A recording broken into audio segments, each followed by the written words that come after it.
Okay, I am Chris Avena with American Outdoor News. We had taken a little bit of a sabbatical from the podcast, but we are back, and we're here with my friend Harry Wood from Harry Wood Outfitting. And today we're going to be talking about so you want to be a hunting guide.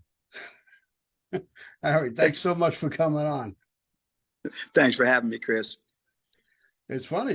I mean, we know each other all these years. This is the first time we're on a podcast together. Sure. Yes, sir. So you've had your outfitting for 30 plus years? Yeah, I started actually outfitting for myself in 1988. So it's been right at 35 years now. Wow. And it's all elk, muley, whitetail. Yes, elk, mule deer, and we do a few bear hunts and a little bit of whitetail. Not much whitetail, more based around mule deer. Okay. Okay. And I would imagine in all of that time, you must come across everything. All types of hunters, Yep. all types of skill sets, and a whole litany of liars. Oh, sure. Yeah, especially that last one. Now, Yes, but I've been great hunters, Chris. Been around a lot of good folks. you know, I've been guiding as well past few years, and what I found to be the strangest thing is if you're preparing to go on a hunt, you're paying for a hunt, you're going out with a guide or semi-guided, you would think that your weapons are in the condition that they should be, and your skill set as far as your shooting should be right on point, right? Absolutely. Yeah. One of the biggest failures I see with my hunters. How Not often being is ready. that not the case? Right. Yeah, this year especially, I think I found that we had more people miss deer with a bow, muzzle loader, a rifle than actually take down deer. Right. Yeah, I had some of the same scenarios this year. Guys had great equipment, but they weren't real familiar with it. Yeah, it's like going to battle with an untested firearm. Sure. Now, what's the craziest thing that's happened to you in, I mean, 35 years? You must have seen all kinds of things. Oh, I have. Oh, wow. Just trying to think of the craziest thing. Uh, Gee, that's a tough one. I've done a lot of crazy things. Gee, I don't know, Chris. I guess actually probably the craziest thing would have been getting a hunter a 363-inch bull, and we walk up on it, and he asks you if that's a nice one. I guess that was one of the Hmm. crazier things. Yeah, that's absolutely a nice, a nice one. Now, let's take a little bit of a step back. Uh, how do you prepare a hunter when you know they're coming to on a hunt with you? They book a hunt. You have to give them a list of things that you expect. Sure, and I do. I send them a detailed list about what they should bring and how to prep as far as you know, the folks from back east aren't very used to very long range shooting, and out where I'm at in out west, we do a lot of long shooting. 300 yards is pretty standard, can be pretty standard in my country. So I get them to do some more long range shooting and get a little more familiar with the rifle at longer ranges and that sort of thing. Shooting off tripod is another thing that I get them to also do, and Hmm. practice in sitting different positions and that sort of thing. It's funny you mention that because me being in New York, we don't get those shots. Um, 50, 75, 100 yards is a good shot for us here. We just don't have the opportunity for long distance hunting. And, when I went to Africa, the PH lined me up on a 400-yard shot, and I looked at him like he had three heads. I'm like, we don't do that where I'm from. Sure. And But I get a lot of that. now you're in what, New Mexico? Yes, sir. Out in southeastern New Mexico. Yes, sir. Now you must have a pretty wide range of weather that you're hunting in. We do. Yeah, it's normally in that part of the country, it's usually pretty mild. I have a hunt in January that we run into some snow and that sort of thing. But for the most part, our country's we don't have much snow and don't have any kind of migration of the animals or anything. They're always there, so we don't have to rely on weather. Doesn't really affect our hunts, other than sometimes it can get a little warm. When we're elk hunting, it can get a little warm, and that kind of slows things down. But as far as worrying about migration or the animals going to be here because of the weather and that sort of thing, that's never an issue. What about the elevation? People train for the elevation, or? Yeah, I hunt from around, my ranch that I do my mule deer hunting on is around 6,300 feet. And then we hunt up to, our elk hunting gets up to about 8,800 is about as high as you can get there where in the country I'm at. But for the most part, it's around 6,000 to 8,000 foot for our elk hunting. And our deer, like I say, is always around the 6,000 foot range. What's an average elk for you? An average elk there is probably decent average elk would be around 280 up to 300. You know, we have a great elk herd there. It's probably some of the best elk hunting in the country. You've had quite a celebrity list that has hunted with you. Yeah, I've had a few guys would be called celebrities. Yeah, hunted with me, I suppose. Probably, I guess the best known one would be Ted Nugent. He's hunted with me a couple times. Sure. Had a few ball players, that sort of thing. Now, have you ever had to kick anybody out of camp? Actually, I have. Yeah, I have. And well, no, actually, I'm take that back, Chris. I've never actually kicked anybody out of camp, but I have a few guys that couldn't come back. And what would be a reason that they're not invited back? Well, about the only real rules that I have that would keep somebody from coming back is if a hunter makes one of the worst things you can do in my camp is make fun of another man's deer or elk by downgrading it. Something like, why did you shoot that? Yep. Just downplaying somebody's trophy. My license, my discretion. I wanted to fill my freezer. Exactly. That's why I shot it, plain and simple.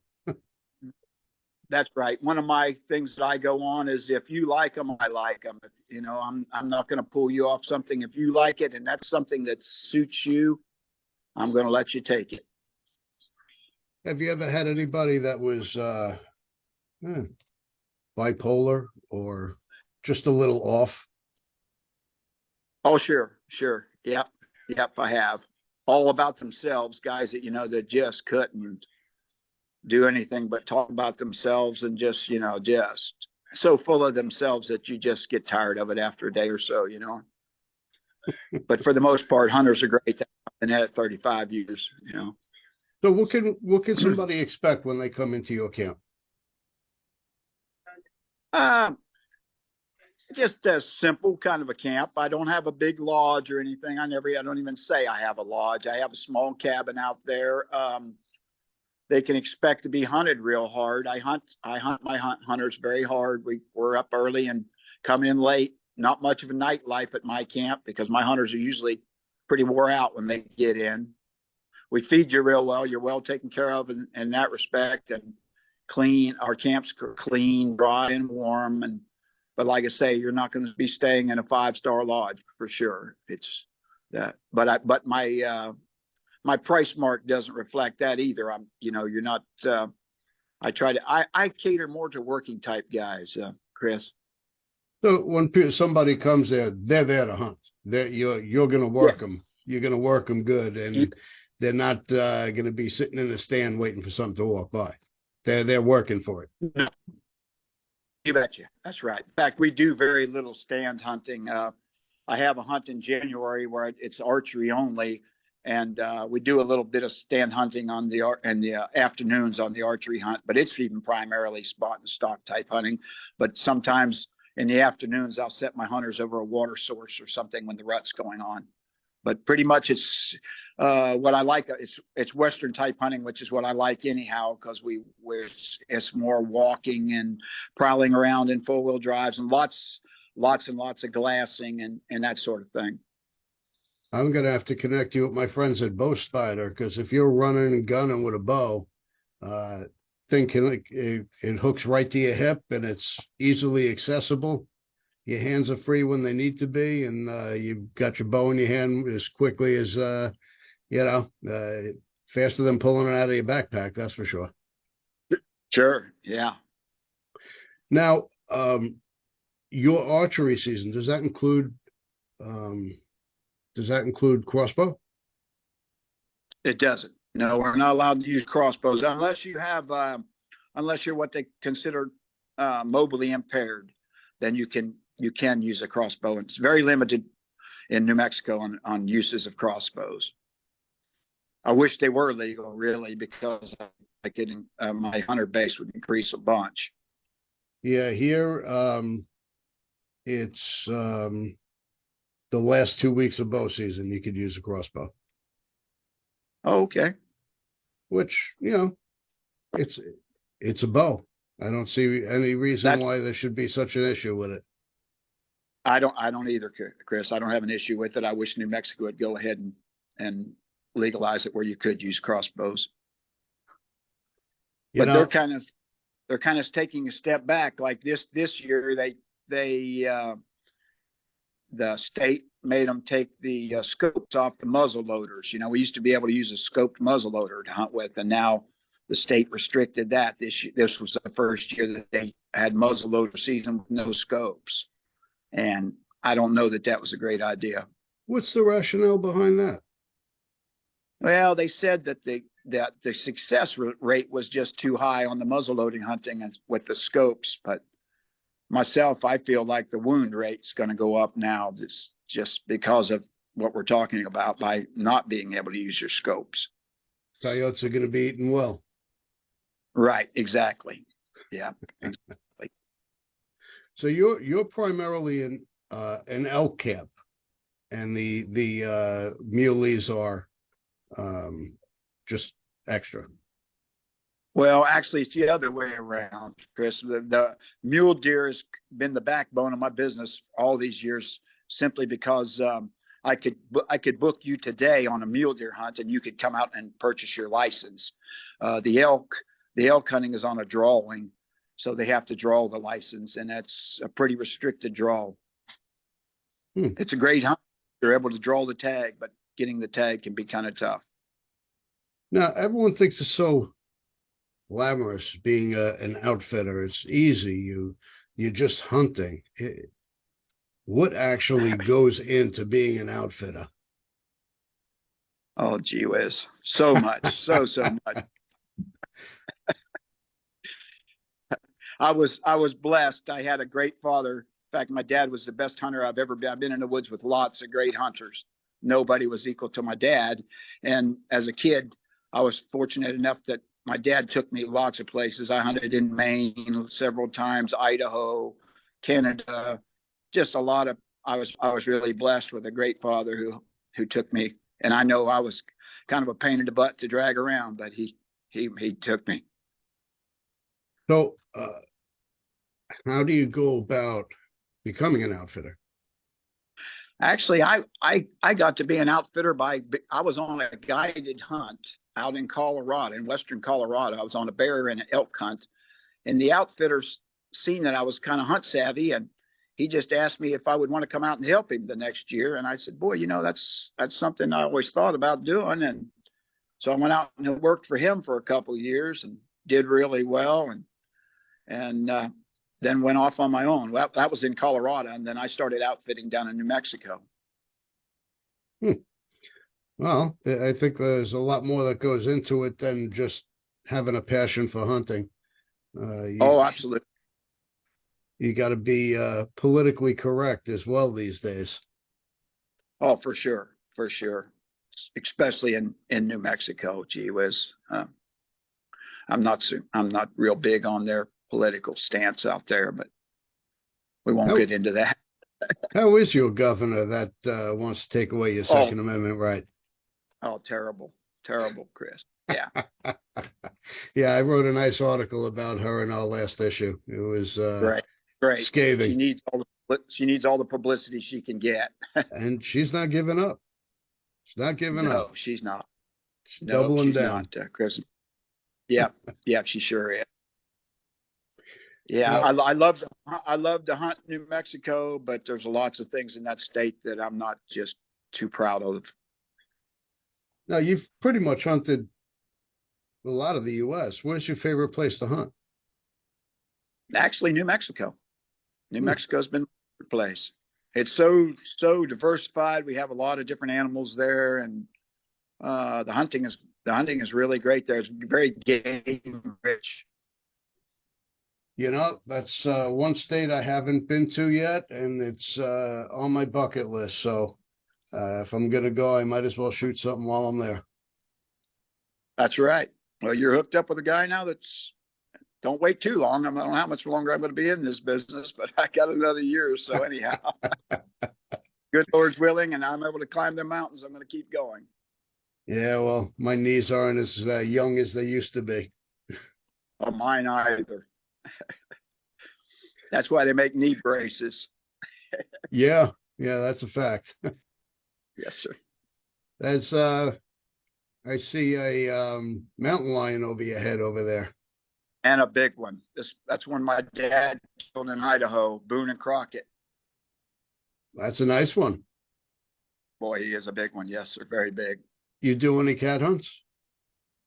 I actually don't, Chris. I used to have some dogs back when I first got into the outfitting business, but my home is in Texas, so I'm not out there enough to keep my dogs tuned up. So I work with an outfitter that has a great pack of hounds, and he's a younger guy. And if somebody decides they wanted to come on a mountain lion hunt, I usually send them his way. Okay.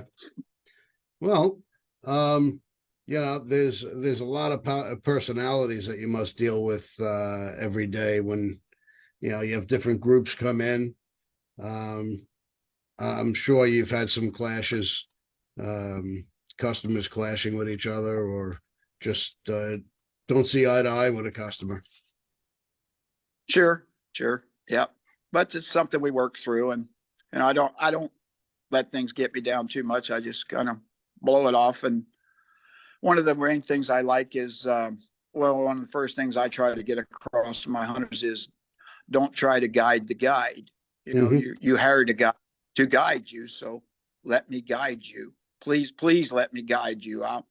I used to listen to suggestions from hunters and that sort of thing, and I still will. I don't blow everything off that a hunter says, but I have my plan, and I try to stick to my plan rather than go your way. That's kind of what I feel like you hired me for. It's funny how they all try to guide the guide. They know better, but they're paying you to go on a hunt. Yes, sir. Yeah. And some guys, though, when I tell them that, boy, that's a good thing to tell them, and they stick to that. And in fact, the last guy that I just got through guiding was that way. He missed I got him on a really big mule deer on his fourth day of his hunt, and he missed it 3 times off a tripod. Just a good solid shots, good solid rest, and everything. But he what he really liked about me was that I didn't get angry. I don't get angry. People miss and stuff all the time, and I just keep on trudging, just like it's I told him it's kind of like a construction worker. You just about got the house built, and now we have one more nail to drive in. And now that you've missed that deer, now we're back to stage one again. We're all starting over again. But that's just part of guiding. Hey, everybody misses. Don't Absolutely. matter how much experience you have, you're gonna miss. It happens. That's right. I'm a great shot, and I've missed lots of times, and still do. But all right. So That's and do you have anything else that you'd like to cover about your operation? The only thing that I'd like to say about my operation is that we just hunt you really hard. I mean, you got to be ready to go because of course, I hunt at your pace, and I can only take hunters where they're able to go. So we hunt it, I'm not, I don't trudge up the mountain expecting you to be right on my tail. We hunt at your pace. And I guess one of the best compliments I get from hunters is that they see that I have a conscience. I take their hunt like it's my hunt. I Hmm. base hunt. I put myself in your spot. I had an unexpected hunt come up some time ago, and I jumped at the opportunity. I went, but I was in the worst shape of my life, and trudging up and down these hills, I wasn't in the best shape for it. So Sure. when I came home, I said that's never going to happen again. So Right. I got back to the gym. Now I know a hunt comes up. I know him, I might not be in top shape, but I'm in reasonable shape where I can Sure. handle. And a lot of hunters don't, they neglect that when they're going on a hunt, especially going out to Colorado or New Mexico where you are, where you're in a hunting camp. You're going to run and gun. You're going to climb up those mountains, and you're going to work for your trophy. Um, I'm sure that's an issue more often than not. Oh, absolutely. Yeah. Yes, sir. It sure is. Yeah, it's one of the biggest issues is the guys just aren't ready for what it takes to do their part. Well, there's only so much you can do as an outfitter, correct? That's right. That's exactly right. Yep. Yep. There's only so many variables we can control. Weather's one of them that's something we can't control. Hunter's ability. Um, just several things that you have to obstacles you got to get over and keep going. What about the moon phase? How does the moon phase affect your hunts? I like to think it does affect them. I like it to be the dark of the moon if I can. Now, when I'm elk hunting, I kind of like a full moon. And what I'll do on a full moon when the elk are bugling is I'll get my hunter, and we'll go in on an elk in dark, and we'll be setting on them, waiting while they're down. Elk, they like to come out of the higher country at night and come down into the bottoms and that sort of thing, and kind of browse around together and get around each other and stuff. And then at daylight, they're kind of pushing their way back to the tops. So when they're bugling, I'll go in the night and just set on a bunch of them. So when it breaks light, we're right there on top of them. So you'll circle up above them so when they're coming back up.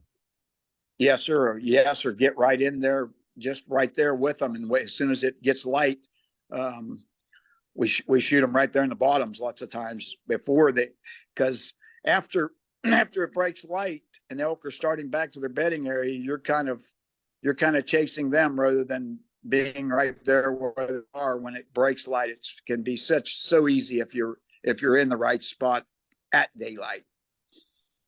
What does an elk hunt cost with you? My Or guided elk hunt is 4,500, and that's fully guided, 2-on-1, um, includes everything: your food, lodging, carry your animal, the whole package. what about butchering? And beg your pardon, Butchering. butchering? Yes, I have skin and cape, quarter them for you. Yes, sir. Yes, sir. That's all included as well. So if I flew out there, I can take that quartered animal in a big cooler and bring it back on the plane, or do I gotta drive it back, ship it back? What do I gotta do? You can do that. I've had guys bring ice, bring their clothes in a big ice chest, and then we'll get their meat packed up for them, and they take their meat back with them, and we'll mail their clothes back home if they're on a plane. Hmm. And then I also work with a processor out there that it's able to expedite your stuff and get it done in a day or so. It's a little extra cost, but he can get it done overnight. And just put it in a cooler, bring it on the plane. Yes, sir. Okay, Yep. I've done that in Texas, but an elk's a much bigger animal, and I know there's a Oh, sure. weight limit. You're going to pay more, but yes. And I try to, a lot of my hunters drive out, and that makes it easier for them as well, because then they're not tied down to a schedule as far as when they're going to have to leave and all that sort of thing. But yes, if they fly, we take care of everything for them. Other than airport pickup, I don't pick up hunters at the airport. So they got an Uber to you? They rent a car. They usually rent a car and come up to the ranch there. There's no Uber? Yeah, I'm too far for Uber. I guess you could get Uber. My hunters fly into El Paso, Texas. That's the closest large airport. And how far of a drive is it from El Paso? I'm about 2.5 hours from El Paso. Oh, it's not bad. No, it's not. I don't like going to El Paso, so that's why I don't come pick the hunters out there. All right. Well, where can we find you? Yeah, you can find me on my website, harrywoodguides.com. I'm on Facebook, Harry Wood Guide and Outfitter. And that's about the two places you best can find me. All right. Well, I definitely appreciate you taking the time to speak to us today. And, maybe I'll make my way out to New Mexico one of these days and get out there hunting with you before you retire. I'd sure like to see you, Chris. You're welcome anytime. All right, buddy. I will speak to you soon. You have a nice holiday. Thank you. You too, sir.